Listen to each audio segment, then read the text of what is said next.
Yo, welcome back to another edition of the Cruising Podcast. I'm your host, Andrew Cruz, and today is October 5th. Just in time, baby. Just in time, baby. We are here.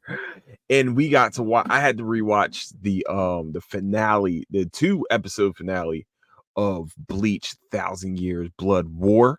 And I just like to tell everyone from the bottom of my heart is that Bleach is the greatest anime of all time. You're welcome. And I just want to let you guys know before that where you can find the Cruising Podcast is on Apple Podcasts, Spotify, Patreon, YouTube, and anywhere else you can find your podcast needs. That's where you can find the Cruising Podcast. Also, where you can find latest updates to the show is on Instagram at Cruising Podcast, also on Twitter at Nicetown Finance. Yeah.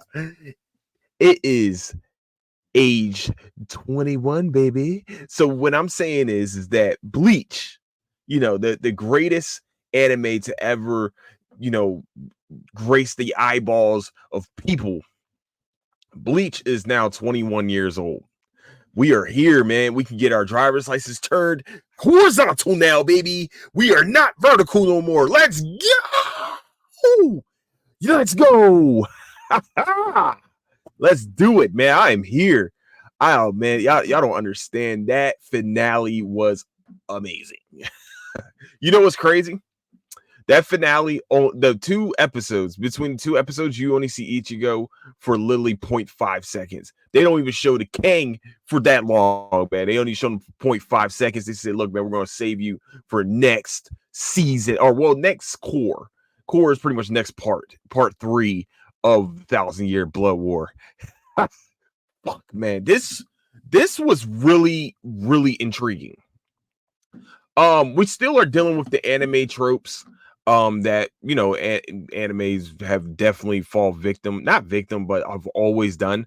They go through this trope where they have to explain exactly what their power is. Like, dude, don't explain to me about your power. Just kill me. Do something. I can't deal with this anymore.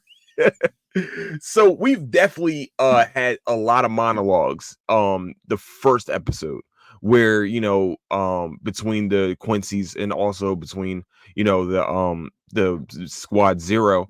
It's actually kind of cool watching some of the fights. Like, I feel like the Zanpakuto maker, I'm sorry, I'm not really good at names. Actually, I think the only one name I know is the Hot Springs dude, because one of the better MCs of modern age is named, Tanjiro. So finding out his powers is actually pretty sick. So there's a Zanpakuto maker, there's a weaver, there is a pretty much a botanist, I guess I can say. She also makes food. I think she actually has to consume food for her powers. And then we have the hot spring. Did I say hot springs? I don't think I said hot springs. And the hot springs, that's Tanjiro. And what's cool, and then you have Ichibe. Ichibe's powers is O fucking P. First of all, dude he tells Yoichi on several occasions now, pretty much put some respect on my name. Like, that dude right there tells Yoichi every single, every time he says his name, he says, yo, you're gonna keep saying my name lightly. And he showed him why you should not be saying his name lightly. That is a sick ass Zanpakuto. So his Zanpakuto is like kind of like a paintbrush. And actually, for real, for him being the strongest one, and him really, to me, I think he has the coolest one where whatever it paints, he can take away. So like your arm, for example, if he brushes his Zanpakuto is not supposed to cut you. It's supposed to cut your name. Meaning, if he hits you in the arm, for instance, he will take off the letter M from arm, and your arms can't be used like half. They feel like they'll feel like pretty much dead weight. They're half as strong as they would normally be. That is the nastiest fucking power ever. And what's also cool is, say he cuts you in half, like not even cuts you, he paints you in half. He could take he could take your name half away and give you half your powers. And you only have half your powers. He takes half of your name away. You paint your Zanpakuto. Yeah, you might even forget the name of your Zanpakuto. The shit is wild. That is one of the nastier fucking Zanpakutos. Like powers. That's pretty sick. Like, I'm not cutting you, I'm cutting your name. That's wild. That's a fucking that's nasty. I really think that, like, him really bodying really Yaweech that whole time.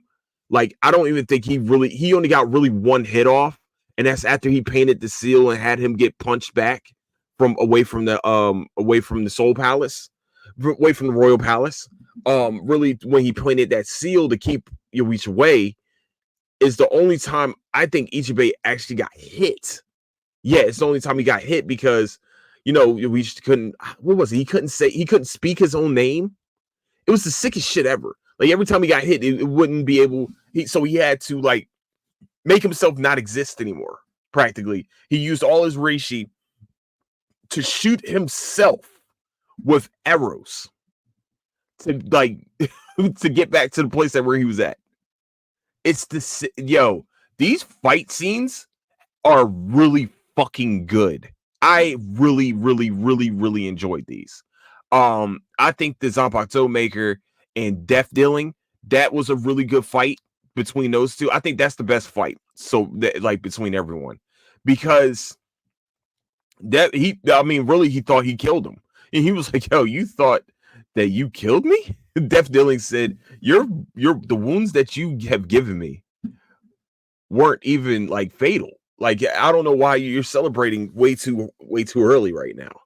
And so you see the Zanpakuto Maker drop to his knees and is like, "Yo, what the fuck is going on right now? Like, how are we doing this? Like, why can't I move? What?"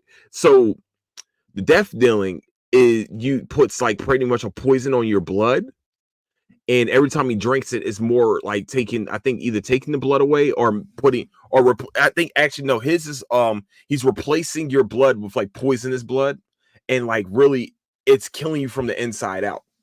And what's also, like, I guess a smart move is that the Zanpakuto Maker cuts his own neck. Is like, what if I just bleed out the blood that you keep replacing? And the dude was like, you're gonna die of blood loss. That's fine. And then we find out that the springs, the hot springs, Squad Zero member Tanjiro can heal you with water, right? But he can also, and he can heal you body wise and also your spiritual pressure wise. That's kind of sick as shit, actually. It, like, getting your spiritual pressure to be fucking, like, revived practically by him, fucking sick. But if he hits you with blood, or I think red water, I think it's blood. I think it's just straight up blood. That it replaces the blood and heals all your wounds. What the fuck? Yo, that is the sickest fucking, like, so pretty much, as long as he stays alive, he's pretty much Lifeline. If you play Apex, he's practically Lifeline, except that it's Lifeline if she heals you back up, if she brings you back, and, like, it's with the gold shield, like, but if, like, everything gets filled back up, instead of it going back halfway, it fills everything back up. The shit's sick. It's a nasty ass power. That is nasty as fuck. And then the fight between him and I forget his name. Jurgum, something like that. Number two, the former number two under Yuichi. That was a pretty good fight. I think it once again did that whole anime trope where it looks like they both slice each other, but really he's the one that slices him. The water Chandro slices Jurgum. Fuck it, I don't know fuck you say his name. The former number two. We really hear Udiu talk, like, once when he's fighting the Weaver.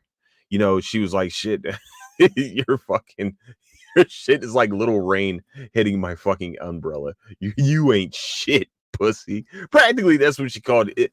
I wonder, and this is just my this is my humblest opinion.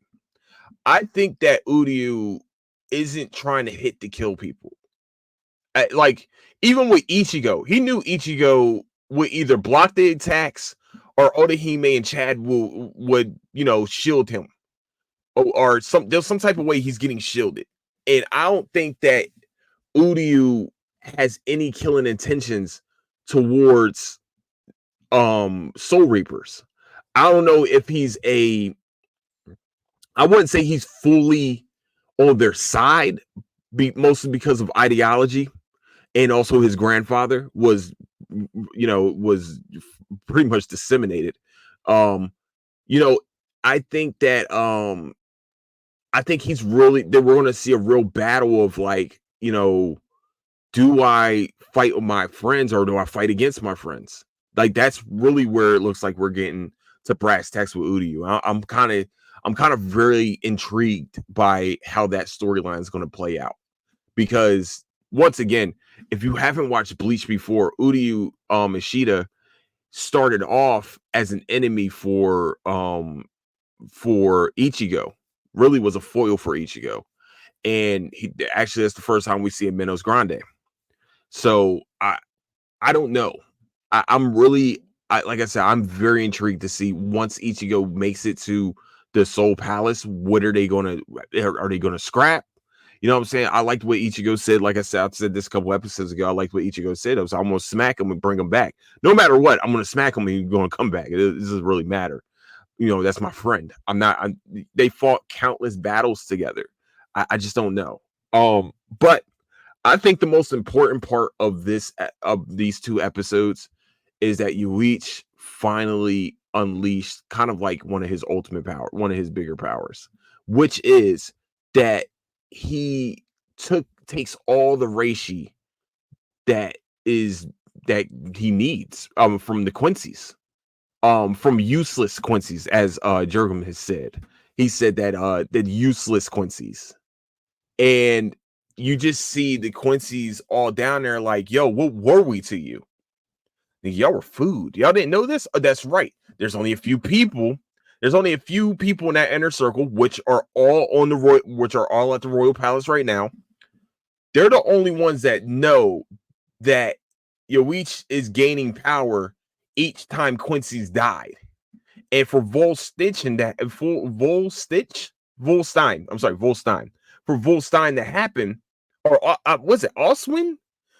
Oswin, or I tried to figure out the name. It was too close to a very shitty German name that we should not associate with Bleach. But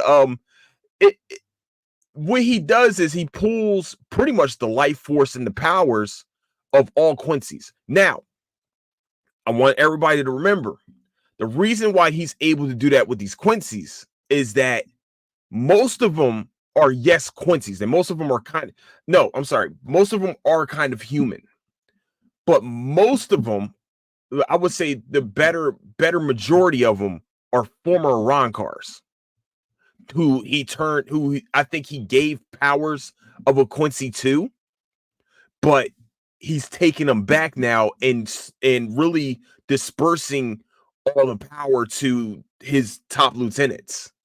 And that they need it because they were getting folded by fucking Squad Zero. Squad Zero was folding them at this point.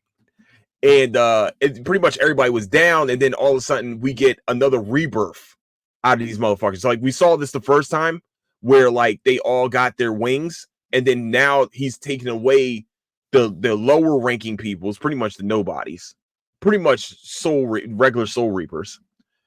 He's taken their powers and their life force. Let's not forget, this motherfucker practically is a vampire, okay? 1,000-year-old vampire. Imagine you've been fighting with somebody, or you've held that much of a grudge with someone for 1,000 fucking years. Shit. That's wild, bro. But continuing on. So he takes all their life force, and you just see like Baz B, you see the two of the last remaining Bambi 5. Actually, you see Bambi in a very provocative situation with the chick that does the zombies. I really thought that scene was going a whole different way, and I want to say I was glad, but let's just say I was ready. No, I'm just saying I'm putting out. No, it looked very provocative though. I'm not gonna lie to you. It looked like she was definitely doing something, not sucking the blood out of Bambi. I'm just putting it out there. Okay, just putting it out there. And if you are a family member, I would not watch. I'll turn the heads from that part of the episode, because it's very it's a little misleading. It can be a little misleading. Okay, just putting it out there. But yeah, this episode, that one where they all finding out like pretty much y'all really ain't shit to him. Y'all fighting a war for somebody that doesn't give a fuck about you. That literally is stealing your life force to power up his top lieutenants. And y'all over here like, y'all, man, I'm this, I'm that. No, bitch, you ain't shit. Y'all wasn't shit. Pretty much it looked like a rapture was going on. You know what I'm saying? They're like, and you can just see them turning into skeletons and shit like that. And I love what Sun Sui said. He said, yo, you know, he said, man, I'm gonna go back down to the barracks. They said, why? Hold on, why are you going back down to the barracks? He said, yo, the fight isn't here anymore. He said the Sarite doesn't matter to them anymore. They got what they wanted to get to. That was the Soul Palace. That was the Royal Palace. He said, I'm going down to get me a fucking drink. Yo, I'm trying to figure out that shit, man. How he became the number one. That shit is wild as fuck to me. I out of all the Soul Reapers, they gave the number one spot to like the one guy that seems to not truthfully give a fuck. Until it's time, like actually during the fights, too. Like the only time we really seen Sun Sui really fight was against Chad. The first time when they did the rescue arc. I think that's really the only time we see him fight. Like when they were about to fight Yamamoto, I don't think that ever really came to fruition. He was like, fuck that. Nah, Yamamoto's gonna fold them. Let's just, if we're all being fucking honest with each other, Yamamoto was gonna fold the fuck out of him. Okay. I think Ichibe has really been for real the MVP of these episodes though. That dude's been the MV fucking. He said, even with half a name, he said, I should kill you with full power just so they can fucking hate you. But what's the reputation if you're already dead? I was like, damn. And then when he paints everything black and he says, I own the color black now. What? He said, yo, your name. And then after he paints everything black, he takes away the rest of Yuichi's name, paints it on the little seal that he has, and paints it on him Black Ant. And has a big ass foot come down and stomp his ass through a fucking platform. Holy mother goose. I'm only putting this out there. I know this is the end of that episode, of the final episode, but I'm only putting this out there because I think what the fucking Squad Zero had to do was way more of a sacrifice. I would have to say that. But him doing that and then clapping his hands and really like crushing Yoichi like he's a fucking black ant, and that's the end of the season. It's like, oh, well, we already know he's probably going to come back. He's definitely coming back. I mean, we have 2 more fucking parts of this, but that'd be that's a shitty ending. Like you die thinking that you're a fucking ant, that your name is an ant, and you like he said, all I want to do is just stomp you. That shit is fucking that shit right there that was unbelievable. I thoroughly enjoyed that part. But the part before that I think is the best is to know that Squad Zero, all their powers were connected. Meaning that if one of them you went full power, that all 3 realms pretty much was the world of the living, Serete, and the Soul Palace, everybody would feel a tremble. That's how strong they are. Is that they will shake all 3 realms practically, if we're talking Mortal Kombat language. And they all look, when they all got their asses handed to them the second time around, after whatchamacallit got that steroid boot, after all of the fucking Stir Raiders got the fucking steroid boost that they needed to beat Squad Zero, because the problem is Squad Zero is so strong that one of them is stronger than all 12 court squads. 13 court squads. Goodness gracious. One of them is stronger than all the captains. Not just all of them, all the captains. So for 4 of them to have that much trouble with like pretty much lieutenants, it's fucking crazy. Well, pretty much captains. I would say captains. They but then again, like I said, they got the steroid shot of literally every other Quincy. That's pretty much what almost every other Quincy. They got that power. And to know that they're all their powers are connected, because like I said, if one of them has it, they are strong enough to pretty much destroy all 3 realms. In which, like, they said, look, man, this is what happens when we get serious. And all of them, like, that's the first thing Udiyu says is, yo, they killed themselves. All of them pretty much did exactly what they did. They did everything that Yoichi really did, was pretty much sacrifice. But here's the difference between Yoichi and Squad Zero. Squad Zero sacrificed themselves to give to one, and Yoichi took from everyone to give to a few. And possibly, if they fuck up, all their Reishi's gonna go to him. That's how powerful. That's his powers. He said he needs them practically to slow them down. Like I said, man, when you see them do that, give themselves up for the one, which is the Weaver, and seeing her Bankai, and then as her Bankai is starting, they show all 3 of the realms fucking shaking, and everybody's just looking up like, what the fuck is going on here? You see Udiyu's dad. I wonder if those 2 are going to fight. Ishin and Udiyu's dad. I forget Udiyu's dad's name. I'm sorry. I don't know why I forget his name. Well, you only see him seldom, but I wonder if those 2 are going to fight, because really, Ishin was his cousin, and really actually, I think that was their cousin, right? Or adopted cousin. It was something like that. She was adopted. But really, he was really supposed to marry Ichigo's mother. If you guys have seen the flashback episode for this, I think it's in Core 1. We find out, Ichigo really is, half Soul Reaper, half Quincy, which is why Tetsuga Kensho is really kind of a Quincy power. But that's just we're going to stay with these episodes. I'm sorry, my fault. I keep talking about the king. The king just comes to the mind, man. I got to talk about him sometimes. All right, it's the king. Sorry. All right, so when they all combine the powers, and then she uses her Bankai, and she traps all of them practically in these what's some shit's called? The looms. It's kind of like a loom. From like, if you ever watched Wanted and how they, picked out how people died or who gets assassinated, that was it, pretty much like she trapped them in their own like looms. Like,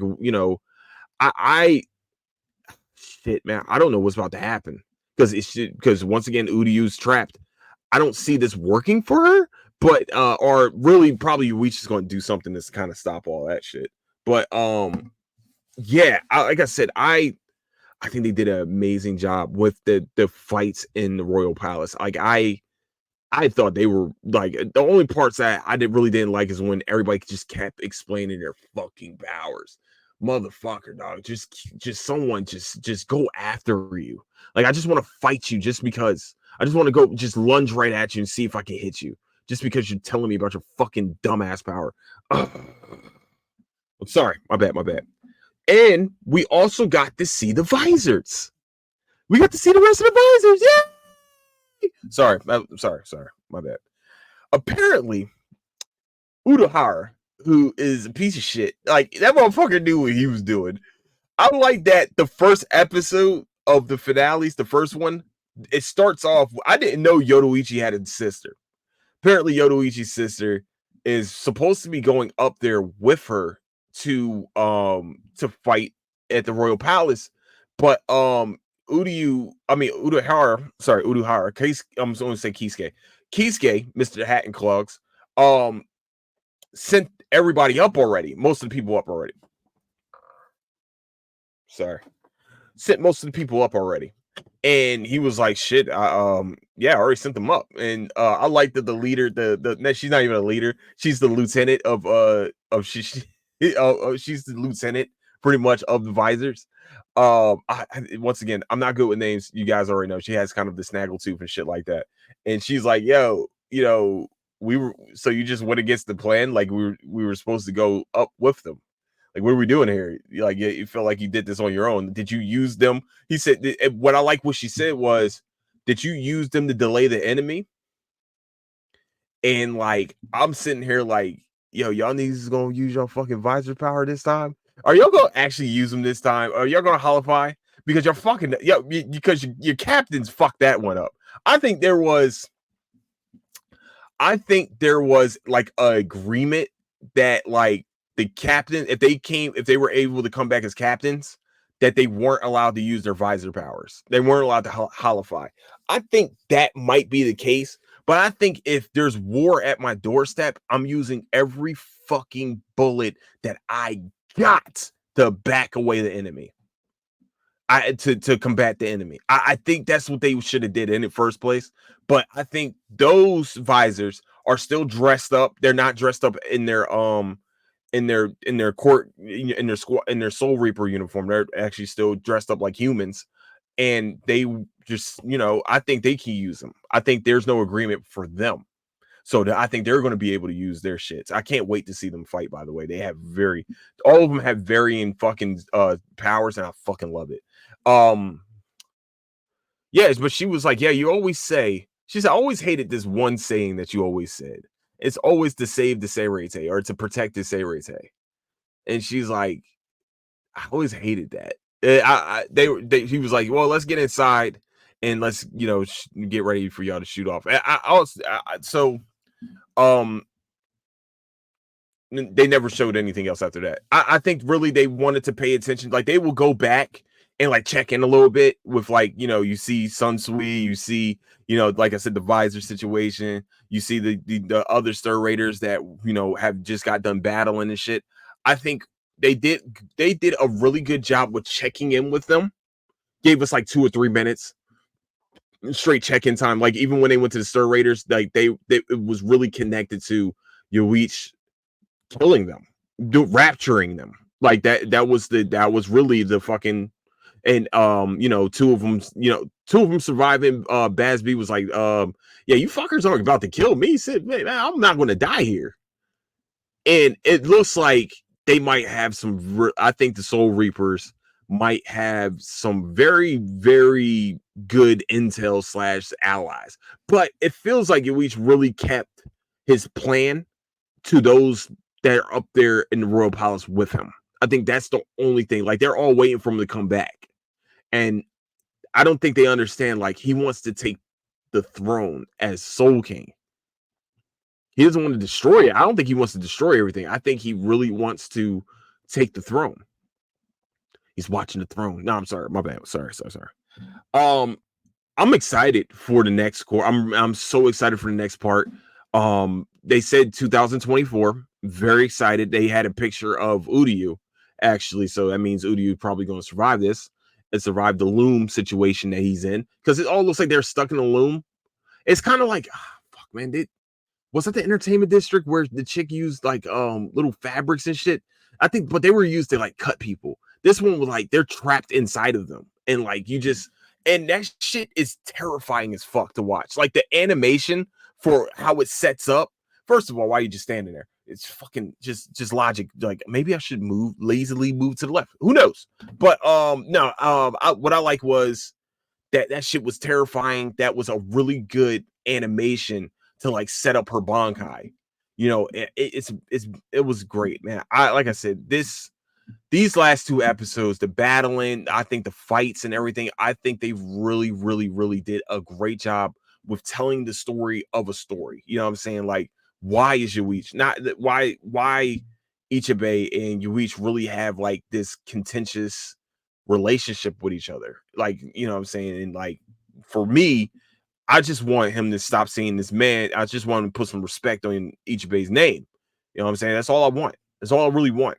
What I like was also is that Yuichi kind of stole Ichibe's power of the black. And like when he stole his power, everything on Ichibe turned white. And I was just it caught me off guard because I was like, why is everything turning white? I had to watch it a second time. I was like, oh, he stole the power for a second. It didn't work. That shit is crazy, yo. I like I said, man, if you guys haven't start I, I think thousand well shit, man. The problem is Thousand Years Blood War is not its own arc. You have to pretty much be connected.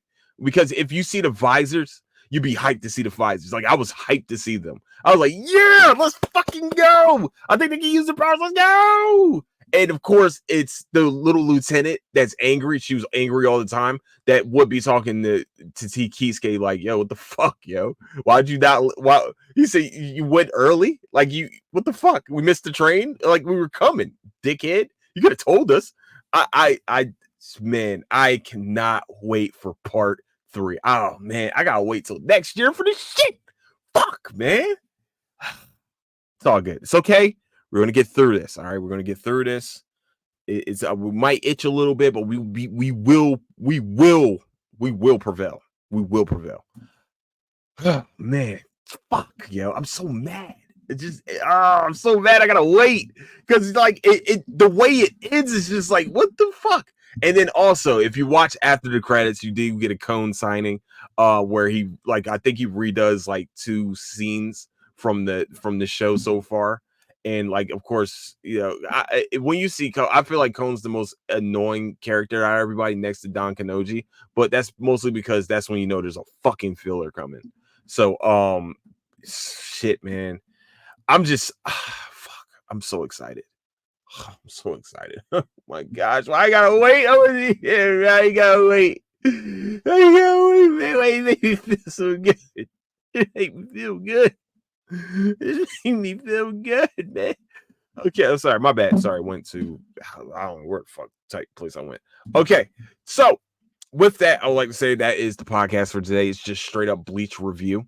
Also, if you guys do get a chance, please, please, please go donate to my aunt's MS Society for their biking. My mom and my aunt are biking 25 miles in California next I think next week actually.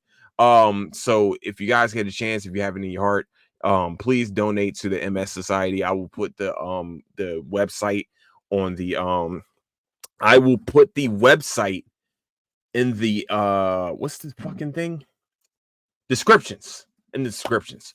The website will be in the descriptions. I hope you guys will please help out with whatever you can, man. $1.50, whatever you can help with, man. It just you know anything like anything goes a long way. That's that you know I mean because like I said, it takes a village to help. You know what I mean? It takes a village.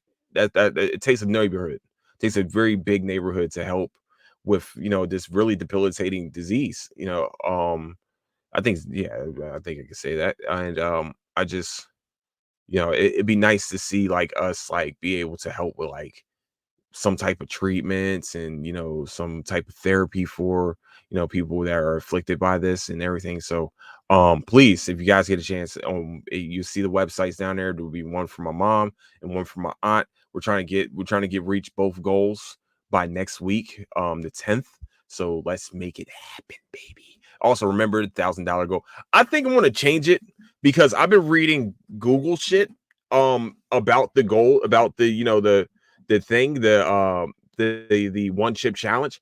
A lot of people been going to the hospital for them, and it kind of scares me a little bit. I'm not gonna lie. Maybe do another ice bath challenge. Who knows? But that scares the shit out of me. I was definitely scared. I'm not gonna lie. I was really scared. It kind of scared me off a little bit from the one chip challenge. but we'll see. We'll see, man. If you guys want me to suffer, that's fine. That's your thing. You know, you like to see guys suffer on camera. You know, that's your life. You know, all right. Maybe you're into that type of thing. I'm not, but that's just you. But all right. So where you can find the Cruising Podcast is on Apple Podcasts, Spotify, Patreon, YouTube, and anywhere else you can find podcast needs. That's where you can find the Cruising Podcast. Also, where you can find latest updates to the show is on Instagram at Cruising Podcast, also on Twitter at Nicetown Finance. And I would like to say, please leave a like and subscribe on YouTube if you guys get a chance. If you do like it, please subscribe and please like it, baby. Also, if you have it in your heart, please leave a rating and review on Apple Podcasts, also on Spotify. Spotify has a 5, that has the star ratings too. And also, sorry. Also, let me know how you doing. That's what it's going to say on the hopefully it says on the questions thing, because sometimes it messes up. So it's going to say how you doing. Let me know how you doing, baby. I just need to know how you doing. Let me know how you doing, baby. You got to make it do what it do, baby. No, I'm playing. Okay, sorry. So with that, I would like to say I love all of you. I want all of you to also I'm not gonna put all his business out there. I would like to say one of my coworkers, his name is Sasso, is going through a very, very, very, very, very, very hard time right now. So if you guys have a chance, please have him and his family in your prayers. As he is dealing with something that is unimaginable. That's something I prayerfully never have to deal with. But I really, I do want you guys to please, if you guys get a chance, please say, give him and his family your prayers and your well wishes, man, because he needs it. And trust me, I after this summer, what I'm saying, I completely am in concert. So if you guys please leave a prayer or two, what I'm saying, for him and his family. It will go a long way. It'll be a beautiful thing. So with that, I'd like to say I love all of you. Don't do anything I wouldn't do. And I'll catch you guys later. Deuces.